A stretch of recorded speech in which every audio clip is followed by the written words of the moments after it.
all packed up to head to Silver Lake. This trip started out pretty normal. It was a little windy. We got camp set up just fine, got ready to spend some time on the water, and as usual, we're the smallest camper in the place. Silver Lake is a special place. This particular campground is really close to the recreational area of the dunes. I find I can do my wildlife photography here, relax by the fire. It's dog friendly,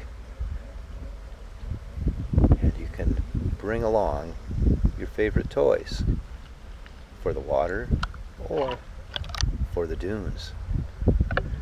Here people ride in a designated area and enjoy the tall hills and the beautiful white sand of Silver Lake dunes. It's fun to watch. It's more fun to participate. Following is our story of the storms that raged for 3 days against our Cargolite Xtreme rear privacy screen room.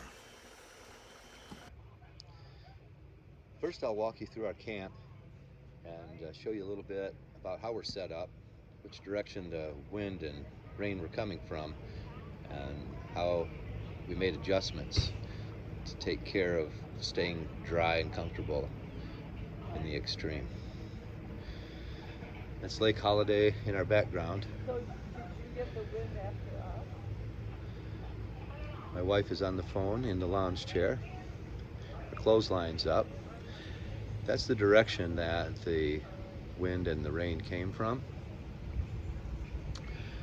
as well as a little bit out of the west. So we're facing south and west. And that put our camper directly in harm's way as far as the rear privacy screen room goes. And it just pushed on it and pushed on it and actually tore it off 2 separate times, to the point where it took several of us to muscle it back on and keep the poles secure. And that's where the meat of this story happens. So I'll show you that. We use the rear privacy room for a lot of things. We use it for a portable bathroom. There's our little porta potty in the corner.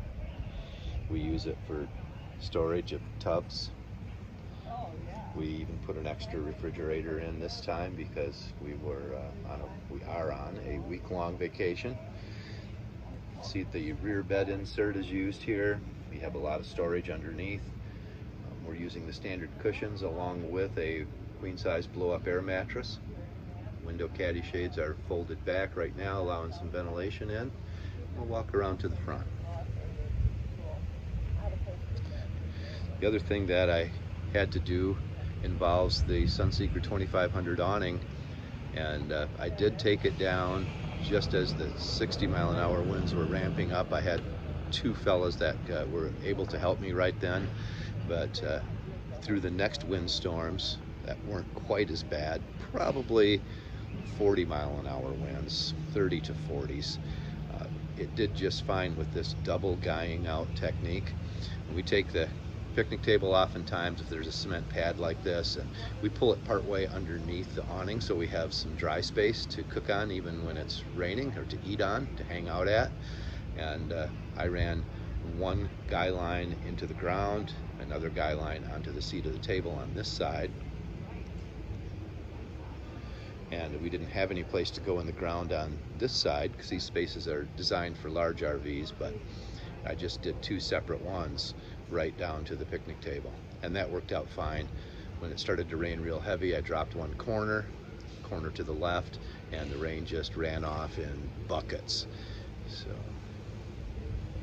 this is the Cargolite Xtreme stretch that we're using, and tandem axles is kind of the giveaway there. Side, standard equipment, the refrigerator and the air conditioner and the little microwave. Added the 12-inch shelf up here, so one of the options. And other than that, we just have the standard setup for the bed and the view facing back. So Sorry, my duffel bag hanging there on the storage cubbies, a little bit in the way. Got the vent fan running, keep that going most of the time. And I also have a larger fan plugged in down here because part of what caused all of this thunderstorm crazy was the incredibly hot and humid temperatures that we experienced just prior to it. And it's still very nice out today, but here's what I learned when the wind hits something this large that hard. First, it wants to just blow in this side panel, and it was making a real good advance at that. And then once the side panel gets blown in far enough, it will separate the Velcro from the back panel to the side panel and start to tear off the entry door. And that's where we rescued it. Once that happens, I should say the cause of that happening is allowing this rear room to destabilize because it was picked up a little bit by the wind, just enough that the poles that are just gravity here into the ground, the poles popped out of their mounting, and then the whole room was just free to flap wherever it wanted to. That's never good. So to fix that,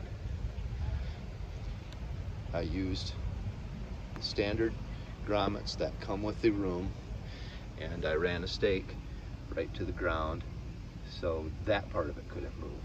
So now I'm connected to the ground all the way up the trailer with the Velcro on the inside edge, so I've stabilized the connection to the trailer. Secondly, I used the grommet on the other edge of the side panel.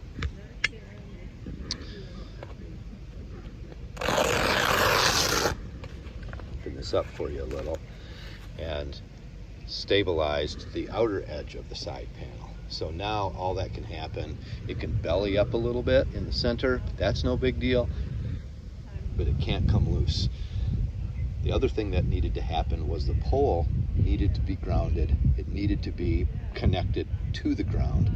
So I thought about that for a while today, and I remember using a technique of wraps like this to secure a pole. That's really nice and tight, it won't wiggle loose. It grabs the pole just like your hand would, and I've got it fastened to the stake here, so the pole now can't bounce up and down when the wind hits it really hard and come loose from its mooring, taking away the shape and the stability of this little room. And those things really helped last night. The wind came up again. We didn't get any rain, but we got a lot of wind last night, probably 30 plus miles an hour, and it wasn't even close. The room just sat there and did its job. So if you're going to be out in crazy bad weather, they're predicting, hurricane-like conditions that we had the second night at 60 something.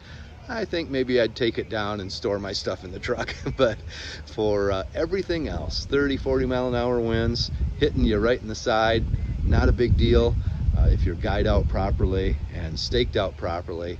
The other and the last thing I did is I pulled my truck right alongside the trailer here and angled it in the back so that the direct wind couldn't come straight at the rear room, and I know that helps some too. So I hope this gives you guys a few ideas if you're out there and things go bad like we had for this week. Really appreciating the gorgeous sunny day with just a nice breeze today, and after 4 or 5 days of kind of Armageddon, this is really nice. Appreciate your watching. See you next time.